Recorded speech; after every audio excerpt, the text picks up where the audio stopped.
করা হয় তাহলে ভারত অভিযান করা হবে ইনশাআল্লাহ, দলিত মোচিত করে ফেলা হবে ইনশাআল্লাহ। আর ভারতের যে মুসলমান আছে তারাই কিন্তু যথেষ্ট। जिस इंसान ने पूरी दुनिया को शांति, करुणा और ध्यान का पाठ पढ़ाने वाले बौद्ध धर्म को मुसलमानों के खिलाफ सबसे खौफनाक आंदोलन में बदल दिया।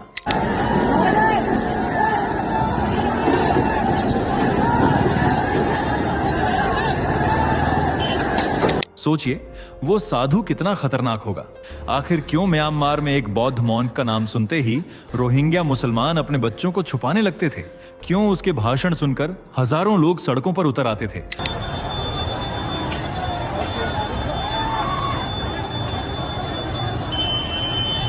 और आखिर ऐसा क्या बोलता था वो कि फेसबुक और यूट्यूब तक को उसके वीडियो डिलीट करने पड़े? कल्पना कीजिए, रात का अंधेरा, जलते हुए गांव, चीखते बच्चे और भगवा वस्त्र पहने एक साधु जो मंच से चिल्ला रहा है, अगर अब नहीं जागे तो तुम्हारा धर्म खत्म हो जाएगा। बस यही वो लाइन थी जिसने पूरे म्यांमार को दो हिस्सों में बांट दिया। एक तरफ वो लोग जो उसे भगवान का दूत मानते थे और दूसरी तरफ वो लोग जिनके लिए उसका नाम ही मौत का दूसरा नाम बन चुका था। चलिए दोस्तों, फटाफट कमेंट करके बताओ कि आप इस वीडियो को भारत के किस शहर या गांव से देख रहे हो। हमें भी जानना है कि हमारी आवाज कश्मीर से कन्याकुमारी तक, अंडमान से अरुणाचल तक, हर आवाज एक ऊर्जा है और हम सब मिलकर बना रहे हैं सनातन की लहर। और अगर आपने चैनल को अब तक सब्सक्राइब नहीं किया है तो भाई ये तो सीधा अन्याय है। इतना दमदार और जन जागरण वाला कंटेंट हम हर रोज आपके लिए लेकर आते हैं। सब्सक्राइब करो अभी, ताकि अगली बार सनातन की हर गर्जना आप तक सबसे पहले पहुंचे। और हाँ, वीडियो को लाइक करना मत भूलना। ये सिर्फ एक बटन नहीं है, ये दुनिया को दिखाने का तरीका है कि सनातन अभी जीवित है और जाग रहा है। तो चलिए बिना वक्त गंवाए बढ़ते हैं वीडियो में आगे। लेकिन रुकिए, कहानी सिर्फ एक साधु की नहीं है, इसके पीछे छुपा है एक ऐसा सच जिसे जानकर आपका दिमाग हिल जाएगा। क्या रोहिंग्या सच में बेगुनाह थे, या फिर म्यांमार उन्हें अपने देश के लिए खतरा मानता था? क्या 969 मूवमेंट सिर्फ बहिष्कार था, या एक ऐसी चिंगारी जिसने पूरे देश को आग में झोंक दिया? और सबसे बड़ा सवाल, आखिर संयुक्त राष्ट्र तक को इस साधु के खिलाफ बोलना क्यों पड़ा?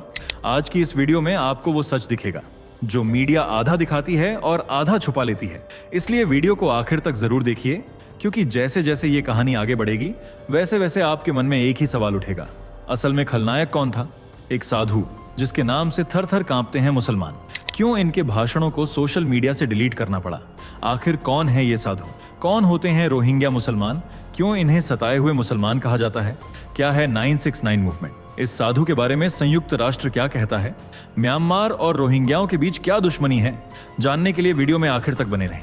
इस दुनिया में मुसलमानों के 57 देश हैं और आबादी लगभग 2 अरब यानी 200 करोड़, यानी दुनिया की कुल आबादी का करीब 24 से 25% हिस्सा।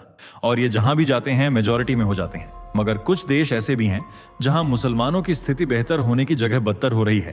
ऐसा ही देश है म्यांमार, जो दक्षिण पूर्व एशिया में स्थित है और लंबे समय से संघर्षों और राजनीतिक उथल पुथल में उलझा हुआ है। इसे पहले बर्मा कहा जाता था, मगर 1989 में इसका नाम म्यांमार कर दिया गया। ये देश इंडिया, चाइना, बांग्लादेश, थाईलैंड और लाओस से अपनी सीमा साझा करता है और देश की राजधानी है नेपिडो, जबकि सबसे बड़ा और प्रसिद्ध शहर है यांगून या रंगून। म्यांमार की पहचान है यहाँ का बौद्ध धर्म। यहाँ की आबादी का करीब 85 से 90% हिस्सा बौद्ध धर्म का पालन करता है, इसलिए इसे दुनिया के सबसे बड़े बौद्ध बहुल देशों में गिना जाता है। यहाँ मुख्य रूप से थेरवाद बुद्धिज्म का पालन होता है, जबकि 20 से 25 लाख यानी करीब 4 से 5% हिस्सा मुसलमानों का है। यहाँ मुसलमानों के अलग अलग समुदाय बंटे हुए हैं, जिनमें सबसे ज्यादा चर्चा रोहिंग्या मुसलमानों की होती है, जो पिछले कई वर्षों से संघर्ष, हिंसा और पलायन का सामना कर रहे हैं। रोहिंग्याओं की बात करें तो ये म्यांमार के रखाइन इलाके में रहते आए हैं। इनकी भाषा और संस्कृति आसपास के इलाकों से मिलती जुलती है। इनकी कई पीढ़ियां म्यांमार में सालों से रह रही हैं, मगर समस्या ने तब जन्म लिया जब म्यांमार सरकार ने इन्हें अपना नागरिक मानने से इनकार कर दिया।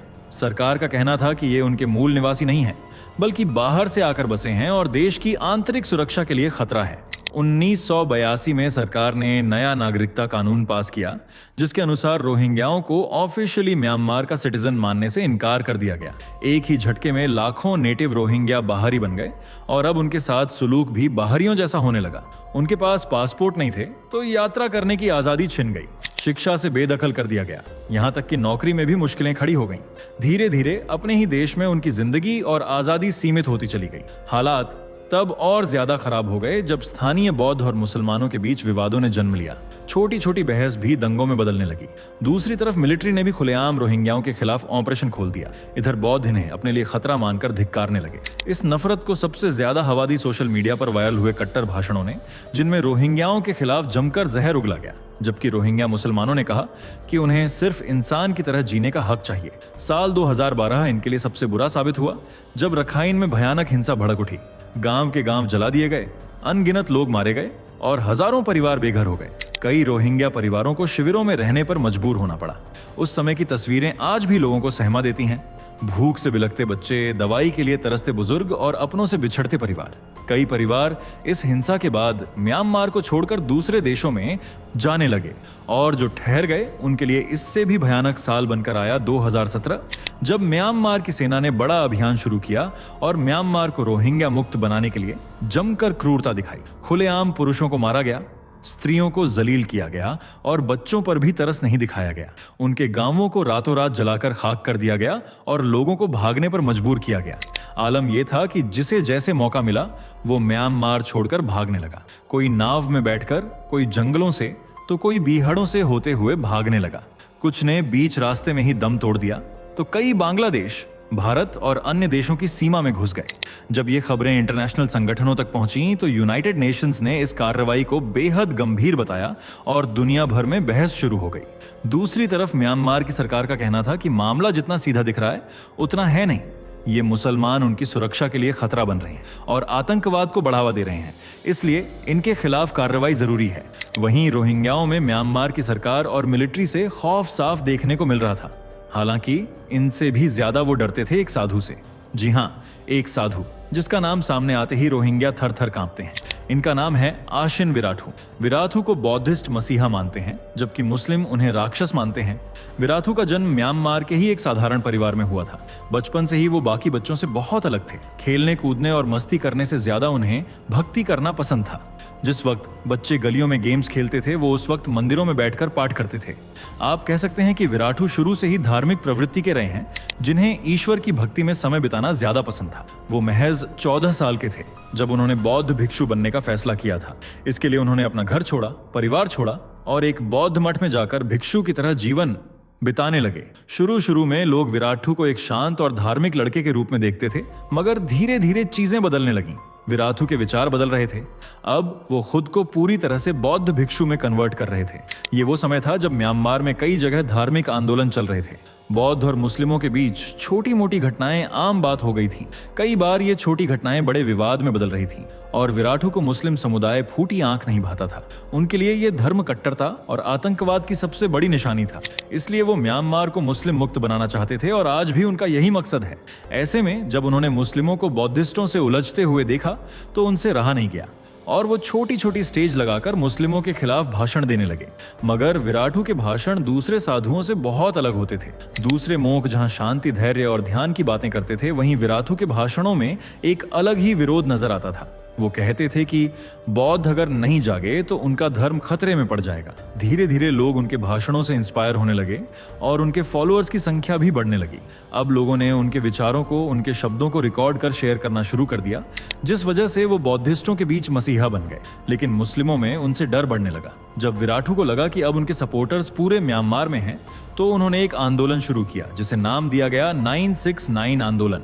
दरअसल जैसे मुसलमानों में 786 नंबर को शुभ माना जाता है, उसी तरह विराथू ने 969 को बौद्धिस्टों के लिए बनाया और ये मूवमेंट पूरी तरह से मुसलमानों के विरोध में था। इस आंदोलन को समझना है तो 1905 का वो समय याद कीजिए जब भारत में अंग्रेजों के खिलाफ स्वदेशी आंदोलन चला था, जिसके जरिए बाल गंगाधर तिलक, लाला लाजपत राय और बिपिन चंद्र पाल जैसे स्वतंत्रता सेनानियों ने अंग्रेजी सामान का बहिष्कार किया था। बाद में महात्मा गांधी ने भी विदेशी वस्त्रों का बहिष्कार करके स्वदेशी अपनाया था। सिर्फ कपड़े ही नहीं, विदेश से आई हर चीज को इस्तेमाल करने से लोगों को रोका जा रहा था ताकि अंग्रेजों को नुकसान हो और वो जो भारत से मोटी कमाई कर रहे थे वो ना कर पाए।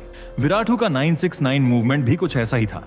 इस आंदोलन को शुरू करते हुए उन्होंने बौद्धिस्टों से कहा कि अगर म्यांमार को मुसलमान मुक्त बनाना है तो सबसे पहले हमें मुसलमानों का बहिष्कार करना होगा। उनकी हर चीज का बहिष्कार करना होगा, उनके द्वारा बेचे जाने वाले सामान को नहीं खरीदना होगा। इस आंदोलन के तहत म्यांमार में जितने भी बौद्धिस्ट थे उनके घर, दुकान आदि के बाहर 969 नंबर लिखा गया ताकि ये पहचान की जा सके कि ये बौद्धिस्ट हैं। ऐसा करने के पीछे मकसद साफ था, अगर आप बौद्धिस्ट हैं तो सामान भी किसी बौद्ध व्यक्ति की दुकान से खरीदिए, दोस्ती करनी है तो बौद्ध व्यक्ति से कीजिए, ऑटो रिक्शा या टैक्सी में जाना है तो उसी में बैठें जिसका ड्राइवर बौद्ध व्यक्ति हो। यहाँ तक कि सरकारी दफ्तरों में भी उसी व्यक्ति से काम लें जो बौद्धिस्ट हो, जबकि मुसलमानों की दुकानों की तरफ देखें भी नहीं। उनके द्वारा दी जाने वाली हर सेवा का बहिष्कार करें ताकि उनकी आमदनी बंद हो, और आमदनी बंद होगी तो भूख प्यास से बेचैन होकर वो बिना कुछ कहे ही देश छोड़कर भाग निकलेंगे। धीरे धीरे विराटू का ये आंदोलन पूरे म्यांमार में फैल गया और मुसलमानों ने इसे हिंसक आंदोलन बताया। पर सच ये था कि विराटू से मुसलमानों में डर का माहौल था। वो समझ गए थे कि एक इंसान उनकी पूरी कौम पर भारी पड़ रहा है। वहीं दुनिया भर ने भी विराटू के इस आंदोलन की आलोचना की, क्योंकि जैसे ही ये मूवमेंट देश भर में फैला, दंगे, हिंसा और विवाद बढ़ने लगे। दुकानें जलाई जाने लगीं, घरों को फूंका गया और लोगों को अपना घर छोड़कर भागने पर मजबूर होना पड़ा। हालांकि कभी भी इस सब के लिए विराटू को सीधे तौर पर जिम्मेदार नहीं ठहराया गया, बल्कि पूरी गलती उनके भाषणों की मानी गई। वहीं इंटरनेशनल मीडिया ने विराटू को म्यांमार का बर्मी बिन लादेन कहना शुरू कर दिया था, क्योंकि आमतौर पर बौद्ध धर्म शांति का प्रतीक माना जाता है, लेकिन यहाँ बौद्ध भिक्षु ही नफरत फैलाने का आरोपी था। लेकिन एक सच ये भी है कि म्यांमार ने कभी विराटू को गलत नहीं माना। इनफैक्ट कहते हैं कि सरकार से उसे पूरा समर्थन मिला, लेकिन जैसे जैसे समय गुजरा वैसे वैसे विराटू के लिए सरकार और सामाजिक संगठनों का रवैया भी बदलने लगा। कुछ धार्मिक संस्थाओं और अधिकारियों ने विराटू के खिलाफ कदम उठाने शुरू कर दिए। उसके सार्वजनिक भाषणों पर रोक लगाई गई और उनके खिलाफ कई मामले भी दर्ज हुए। सोशल मीडिया प्लेटफॉर्म्स पर जो उनके भाषण पड़े थे उन्हें हटाया जाने लगा। सिर्फ यही नहीं, उनके अकाउंट्स को भी हटा दिया गया। इससे ये तो साफ है कि पहले भले विराटू को सरकार और एजेंसियों ने समर्थन दिया हो, मगर बाद में उनके समर्थकों की गिनती कम होने लगी। हालांकि म्यांमार के बौद्धिस्टों के लिए विराटू आज भी एक हीरो हैं, जिसकी एक आवाज पर पूरा देश इकट्ठा हो सकता है। वहीं रोहिंग्याओं की बात करें तो उनकी स्थिति आज भी देश में वैसी ही है जैसी पहले थी। ज्यादातर रोहिंग्या आपको देश के पिछड़े इलाकों में झुग्गी झोंपड़ियों में रहते ही नजर आएंगे, जिनके पास ना तो रहने की सुविधा है और ना ही खाने पीने की। इनफैक्ट ये इलाके भी गंदगी में लिप्त हैं। आसपास कीचड़, गंदे नाले और जंगली इलाके होते हैं, जहां बच्चे, बड़े और महिलाएं जैसे तैसे अपना जीवन गुजार रहे हैं। जबकि जो इस देश को छोड़ चुके हैं वो बांग्लादेश, पाकिस्तान और हिंदुस्तान में बस चुके हैं। मगर इन देशों में भी रोहिंग्याओं के खिलाफ समय समय पर कदम उठाए जाते हैं, क्योंकि ये बिना किसी वैध दस्तावेज के अवैध तरीके से सीमा में घुसते हैं और फिर फर्जी दस्तावेजों के जरिए स्थानीय लोगों का हक मारकर उस देश में रहते हैं। आप भारत में ही देख लीजिए, साउथ से लेकर वेस्ट तक अनगिनत रोहिंग्या मुसलमान देखने को मिलेंगे, जिनमें से ज्यादातर पर सीमा सुरक्षा को लेकर आरोप लगे हैं और सरकार इनके खिलाफ सख्त एक्शन के मूड में भी है। मतलब साफ है, रोहिंग्या मुसलमानों का कोई अपना देश नहीं है और ये आज भी दर दर भटक रहे हैं। वैसे आपको क्या लगता है, क्या रोहिंग्याओं के साथ गलत हो रहा है? अगर हाँ, तो कमेंट में अपनी राय जरूर बताएं। वीडियो पसंद आई हो तो लाइक और शेयर करके चैनल को सब्सक्राइब करना और बेल आइकन को प्रेस करना बिल्कुल ना भूलें। दोस्तों, आपकी स्क्रीन पर 2 और वीडियो दिख रही हैं, जिसे देखने के लिए आप स्क्रीन पर क्लिक करें। दोनों देखिएगा, बहुत अच्छी वीडियो बनी है।